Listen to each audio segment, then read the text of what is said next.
Because my shop is pretty small, I have to take advantage of every square inch of space that I can.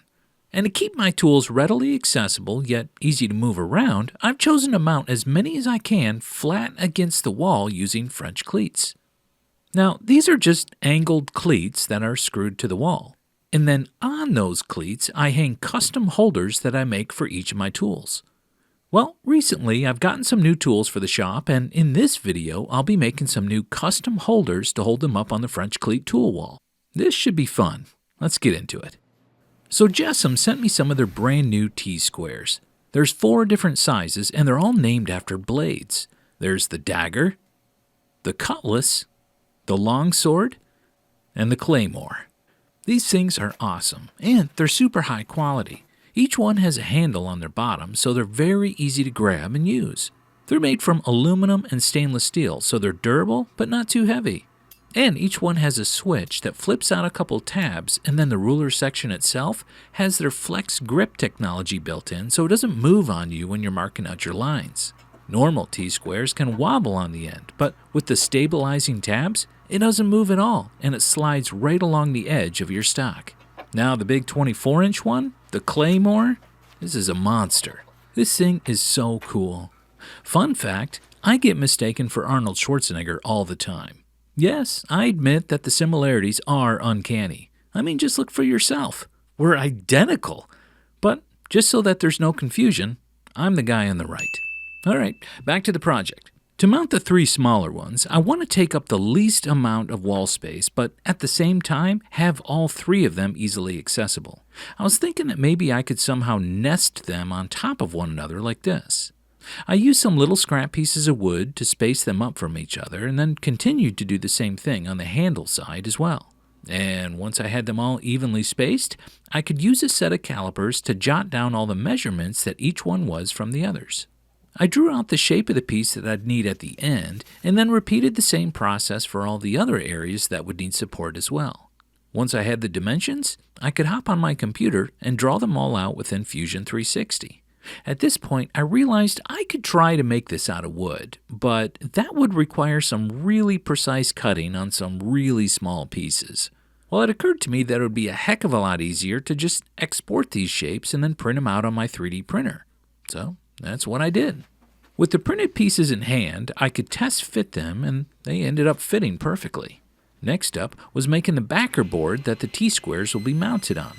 And for that, I just cut out a piece of 3/4 inch plywood. And in an effort to jazz it up a bit, I cut out some strips of black walnut that I'll frame it with. This will help hide the edges of the plywood, blend it in with some of the other holders I've made, as well as simultaneously infuriate those of you which think walnut shouldn't be used in a silly project like this. I spread some glue and I clamped on a couple of them. And once it was dry, I could nip off the excess over at the table saw. Then the other 2 sides got glued on, and then flush trimmed once they were dry. I sanded the trim smooth to the face of the backer board, and then I was good to lay out the T-squares and get them all stacked up, centered, and positioned just how I wanted them. Then I just used a pencil and I marked the location of each of the little pieces. And then at that point, I could glue them on. I just used some CA glue and activator to stick them on, along with a straight edge to make sure I'm getting them all at the same level. But when I tipped the board up, I noticed that the little one was pretty back heavy and it wanted to tip itself out of the holder. The next one was also right on the edge of wanting to fall out too. So I needed to print off another couple supports that'll go under the handles to keep this from happening. It was simple enough. I just whipped up another couple pieces in Fusion and then printed them out, and once I glued them on, we were good to go. Next, I could show off my receding hairline as well as my developing male pattern baldness while I tip my saw blade to 45 degrees. And then I could cut out the cleat that'll be used to mount this holder onto the wall. This just gets glued right on the top of the backside so that it makes like an angled hook. And once that dried, I could glue on a couple spacers so that this holder will sit flat against the wall. And then it's time for finish. I poured on some Danish oil and then just smeared it around on the front and the back. All right, well, now it's time to get this thing on the wall. I won't be needing this thing anymore, so we can get rid of that. And on goes the new one. And let's get it loaded up. Man, that is perfect. And it's really stable too. That really turned out looking awesome. I'm glad I was able to get all three mounted in a way where they're all easily accessible while taking up the least amount of wall space. That's perfect. Alright, well, this still leaves the Claymore T-square. I gotta come up with a solution for that one. Well, I have an idea, and you're probably gonna think I'm nuts for doing it. My neighbor purchased this black walnut slab to make a river table out of, but since the world has more than those than we'd ever need, I figured I'd be doing everyone a favor by cutting it into pieces and using it for a tool holder. Once I cut it in half, I could break it apart like Captain America. Eat your heart out, Chris Evans. And then I could put it through the planer and get some flat sides on each of those pieces. I then cut the ends off the pieces at the miter saw, and one of them had a really big gnarly knot in it, so I gave that one back to my neighbor. This left me with 3 pieces that I could stack on top of each other like this. And at this point, I could draw some reference lines down the length of one of those pieces where I want my T-square to go. And once I had it traced, I could clamp down the straight edge and then use a straight bit in my router and remove all the material between the lines. Removing the last bit of material between the cuts, and now I could test out the slot and see how the T-square fits. Perfect. Okay, now I can glue these blocks together. I just have to be careful not to get any glue on the inside of the routed out areas. Adding on the first piece, spreading some more glue, and sticking on the third piece. Then I can put on some clamps. And making sure the T-square still slides in, and then I'll leave it to dry. Later that day, I could pop the clamps off. And now I can put the turbo plane on my angle grinder and go to town. This thing just chews right through the wood. Now, I'm definitely not a sculptor by any stretch of the imagination, but I felt that what I was going for didn't really require much artistic talent. I'm basically just trying to make this thing look like a rock. And with that in mind, I added as many sharp angles and jagged surfaces that I could and tried to be pretty random with my cuts. In the end, I ended up with something that sort of resembled something that might possibly get confused as a rock. So, I called it good. But my shop was an absolute mess at this point, so I needed to take a break from the project and do a little vacuuming.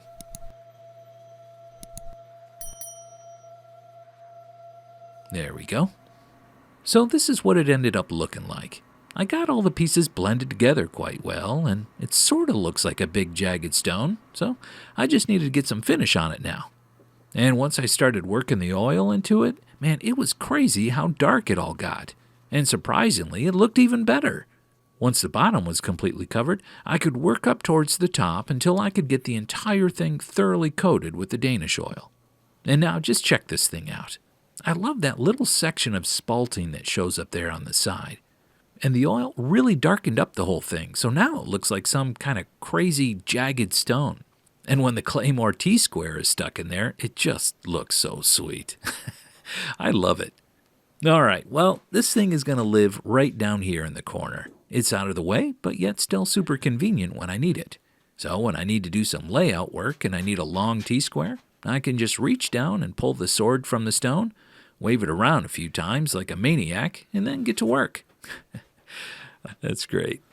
My friend Chris, who you might know as the Third Coast Craftsman, recently started up Temple Tool Company, where he sells some amazing Japanese saws, and he sent me over a selection of them. Man, these things are gorgeous.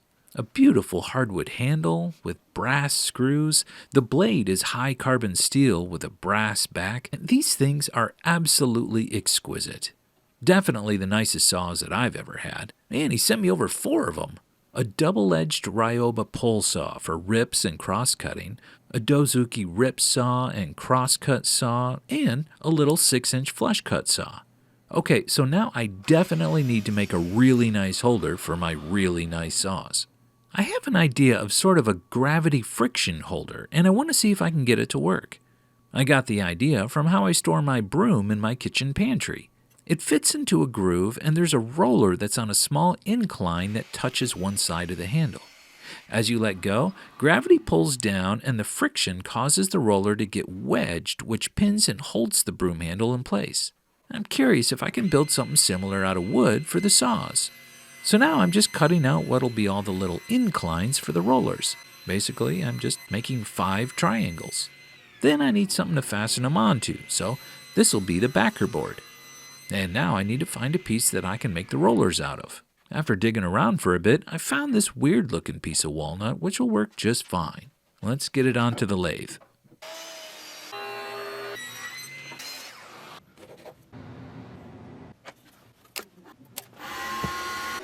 Alright, so now it's just a matter of knocking off the corners and getting it into round. Once I had that done, the trick was making it as consistent as I could, which is easier said than done. I used the round tool for the roughing, and then I used my square tool to work down the length of the piece, creating a flat edge. Once I had it pretty darn close to perfect, I could pop it off the lathe and then head over to the table saw and chop it up into little 2-inch rollers. Now, I could have just bought a dowel for this, but where's the fun in that? Now I wanted to test the theory. I clamped the pieces to my bench and I tried it out, but there wasn't enough friction.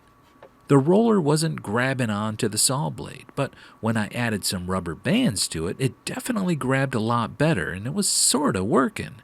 I just needed more friction. So for my next test, I tried out some Plastidip on the flat face that the blades go against, and then I also dipped the entire roller in it and got it completely covered. This stuff is awesome. It's essentially liquid rubber. And once that dried, I could try it out again. Yup, that fixed it. It works. Alright, let's coat the rest of the rollers. I start by banging in some nails into each one. And that gives me something to hang on to while I dip them into the secret sauce. Then, while I get the stuff all over me, I just use some magnets to hang them up. This let the excess sludge drip off, which just left an even thin rubber coat on each one. Then I took a break and I let them hang there overnight so that they'd thoroughly dry and so that I would stop tasting colors from all the fumes I just inhaled. The next day it was time to start fastening on the ramps onto the backer board. I just spread some glue onto each one, added a little salt for flavoring, and then clamped them down. And for the front face of the holder, I wanted to find a particularly pretty piece of walnut. Now, I've had this one stashed away for quite some time, and I figured it would be perfect for this. I cut it up into little squares and then glued them onto the front sides of the ramps, leaving a small gap between each one for the saw blades.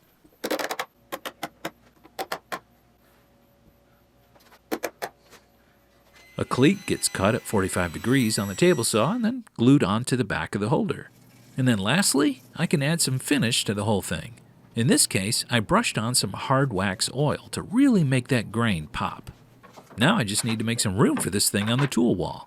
That means taking down the old one and moving another out of the way. Then I could drop the rollers into place and put it up on the wall. And now I can load it up with saws.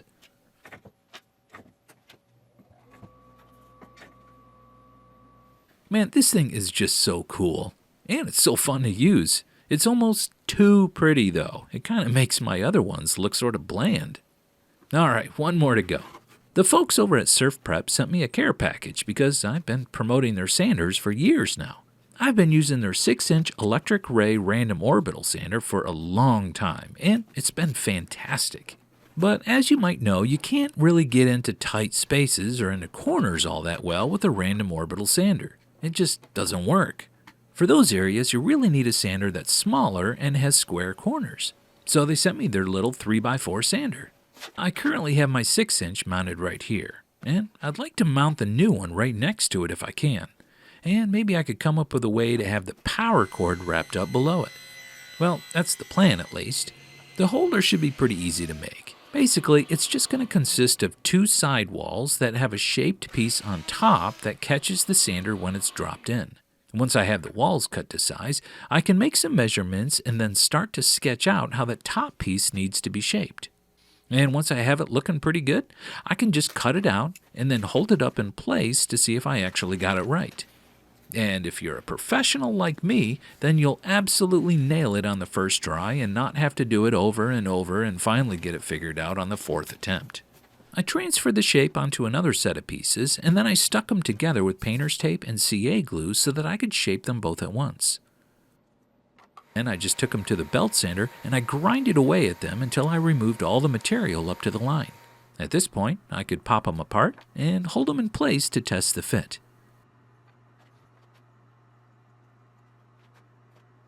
Once I had them looking pretty good, I just glued them together and I set them off to the side so that I could begin working on the parts for the power cord to wrap around. Now, my thought for that was just to make a couple L-shaped brackets and mount them opposite of each other. However, I thought it might be nice if one of them could be swiveled out of the way easily so that I could release the wrapped up cord all at once. So I countersunk and drilled a hole in one of the brackets. Then once that was done, I put the pieces in the vise and I applied a healthy dose of earwax to the threads and drove in one of the nastiest flathead screws I could find. This screw was particularly crusty looking, so once I finally got it in place, I gave it a little sanding to bring it back to life. Now for the backer board, I'm just using 3/4 inch plywood again. And just like before, I cut up some walnut into 1/2 inch strips and create a frame for it to hide those edges and to make it a little prettier. I got the first two glued onto the sides and clamped in place. And then I could grab my new flush trim saw and take off the excess once it had dried. Then I just repeated the same process for the remaining two sides. Now, all the pieces could get glued down onto the backer board. A new 45-degree cleat gets cut and that can get glued onto the back, along with the spacer so that the bottom of the holder is supported against the wall.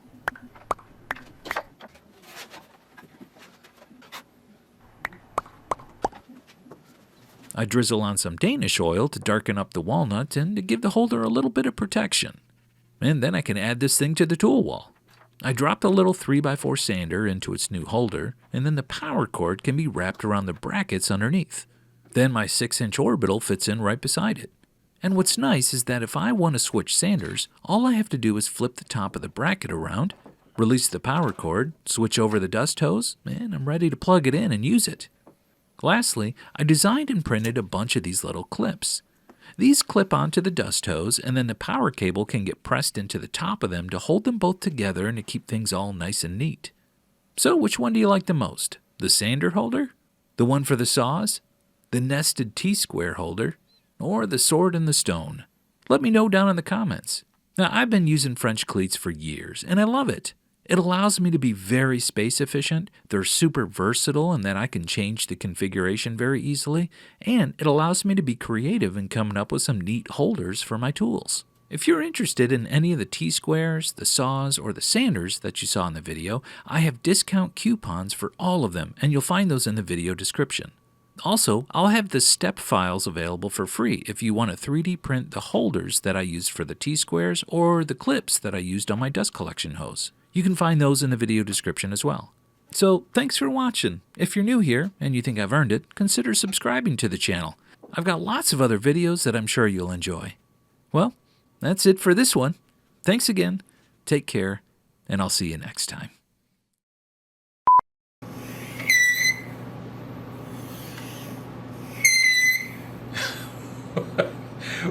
Why are you squeaking?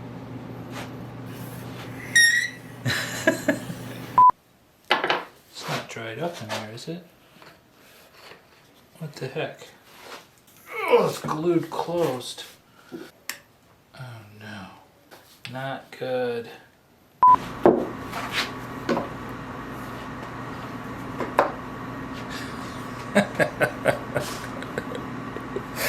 It totally looks like a race car.